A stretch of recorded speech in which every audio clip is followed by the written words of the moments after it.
My brothers and sisters, you are now watching The Gamer 2323, so just forget about the chores you're supposed to do. Put your feet up, get your Kool-Aid, fried chicken, popcorn, get whatever you may need.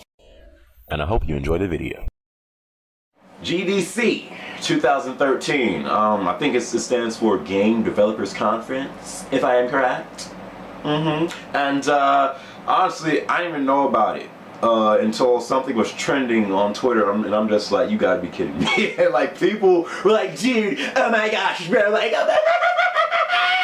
like, people were jizzing everywhere, and I'm like, let me look into this. So I want to talk about some of the things that went down this week in gaming. First off, Battlefield 4, DICE finally shows off a 17-minute gameplay reveal of Battlefield 4, and I'm watching this gameplay being like, yo, these graphics are amazing. Like they're debuting their new Frostbite 3 engine with Battlefield 4.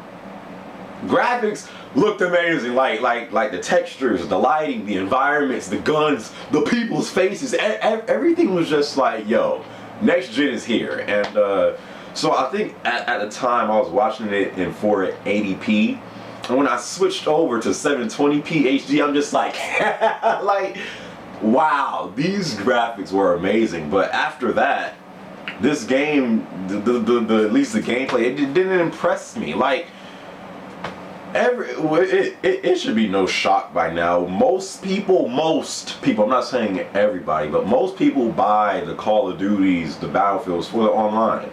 And, you know, it was just, I just wish that the campaign of Battlefield and Call of Duty and whatever could be as good as the online. Like, I used to think that I was tired of all first-person shooters, because I always used to say I'm tired of shooters. That's not the case. I'm tired of military shooters, because they offer nothing. You know what to expect from military shooters now, and I just wish that wasn't the case. Like, I wish like a military shooter could come out and like have a great story, and also a great online. And with Battlefield and Call of Duty, it's just never like you know what to expect from those games now. So as far as the graphics, I wasn't really impressed. The gameplay was boring to me and dull, but I don't know, maybe that's just me. Also, DICE confirms that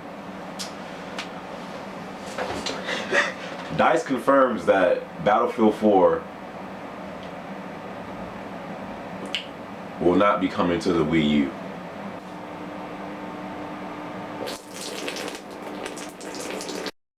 Y'all see how I was trying to hold back on that pour, because that's a brother's Kool-Aid, and I ain't pouring out Kool-Aid like that, okay? But saying that, the Nintendo Wii U.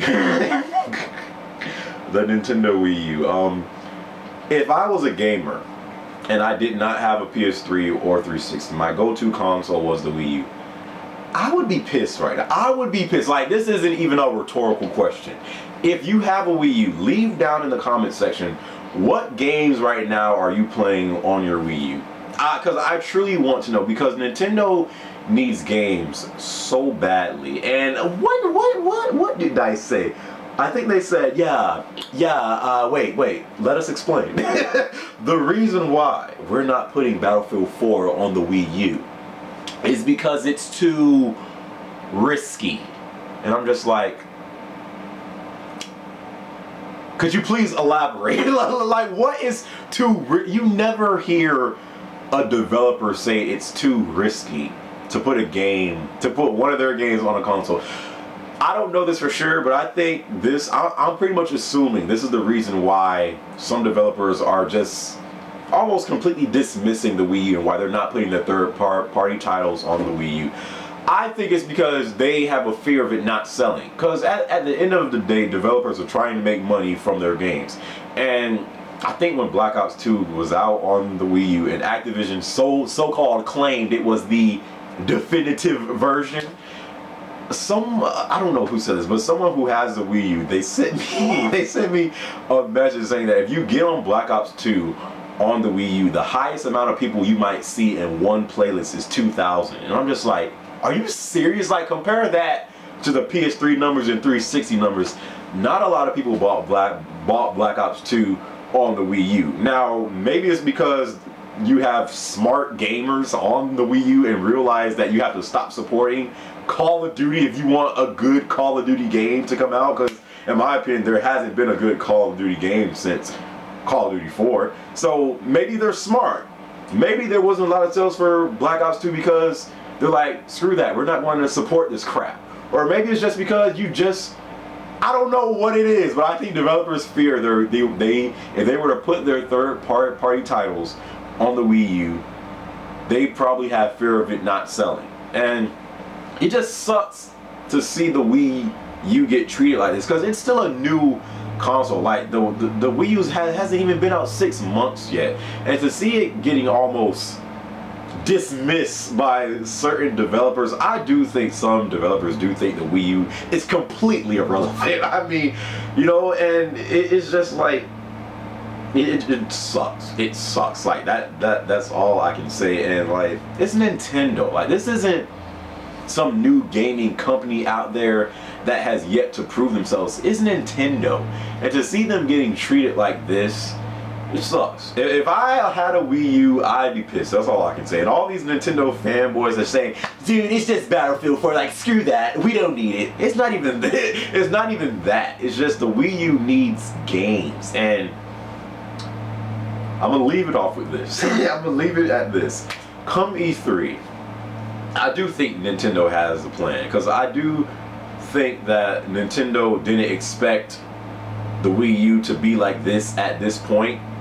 You know, I do think come E3 Nintendo will have something big to show, but I'm telling you right now, if Reggie Fils-Aimé, whatever his name is, Reggie, when he gets on stage, this dude better not be talking about Nintendo World and apps and the Nintendo Network. If you don't come out on stage showing off some games, some AAA exclusive games that can showcase what the Wii U can do,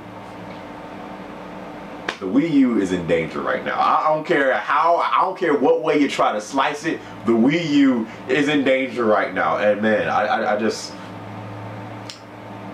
let's wait for E3. That's all I can say. Moving on from that,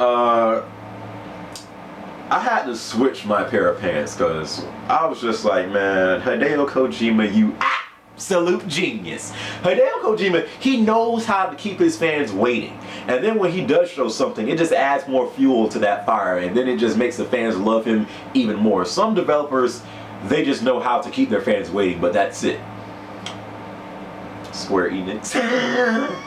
Let me not start with Square Enix, but so pretty much the Phantom Pain that showed off at last year's E3 ends up being Metal Gear Solid 5, and Hideo Kojima said that Metal Gear Solid Ground Zeroes and the Phantom Pain will be Metal Gear Solid 5, and I mean that's all you need to hear. Metal Gear Solid 5 is like where do I pre-order? Like, Metal Gear Solid 5 will be coming out this year, and so they showed off they showed off a trailer and some gameplay. In the gameplay, you are in the hospital, to where they showed it at E3.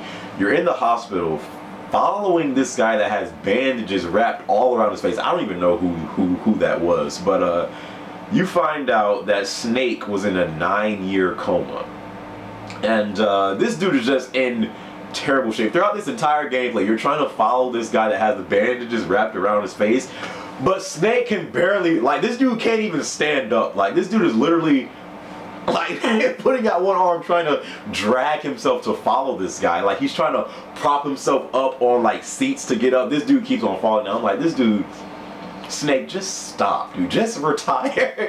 But you know, so the gameplay was you know, it wasn't, they didn't show too much in the gameplay. You were pretty much just following this guy throughout the entire hospital, I guess, trying to escape. And then towards the end, like, there's this explosion in the hospital, and you see like this figure like inside the explosion like fly up towards the ceiling, and then like you see this mysterious figure walk towards you, and then it just disappears.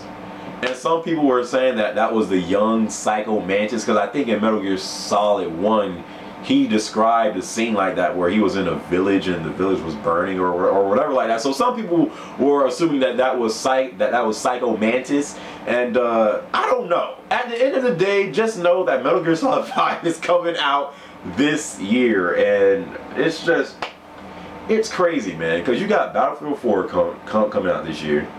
You got Metal Gear Solid 5 coming out this year, on top of all the other great games coming out this year. This year is literally like year 2011, where all those games were coming out and your wallet was crying because you kept on going inside your wallet. I think this year is like that, or even worse, because there are like so many games coming out this year, but it's different because you got games that will be coming out this year that will be on the PlayStation 3 and PlayStation 4, and it got me to thinking to like, how long are people going to continuously buy these $60 games on PS3 when the PlayStation 4 gets closer and closer and closer? Because Battlefield 4 is going to come out like Battlefield always comes out like in October, November, something like that, and the PS4 will probably be out around November, December.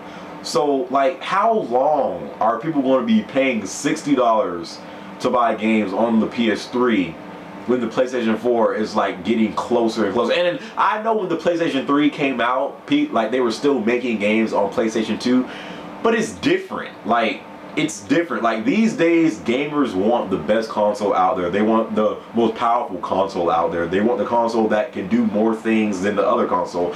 And you just kind of have to assume at some point people are just going to stop buying games on PS3 because they're going to be out on PlayStation 4 also. And it's just like even me, I'm not really right now. I haven't really started saving for the PlayStation 4 because there's so many games coming out on the PlayStation 3, and it's just like, I do think the last game I might buy on PlayStation 3 is The Last of Us. And if The Last of Us comes out on PlayStation 4, oh my god! But there's just too many games coming out on PlayStation 3 and PlayStation 4. And it's just like, I'm telling you right now, I probably will get Metal Gear Solid 5 on PlayStation 4. I probably will. Probably that and Battlefield 4. I might get Battlefield 4 on PlayStation 3 as well. But at what point are PS3 gamers going to stop buying games on PS3 when the PlayStation 4 gets closer and closer? That's all I'm saying. Nintendo, I hope they come back. You got all these games coming out this year. You guys leave comments what you think. Saying that, catch y'all in my next video. Alright, peace.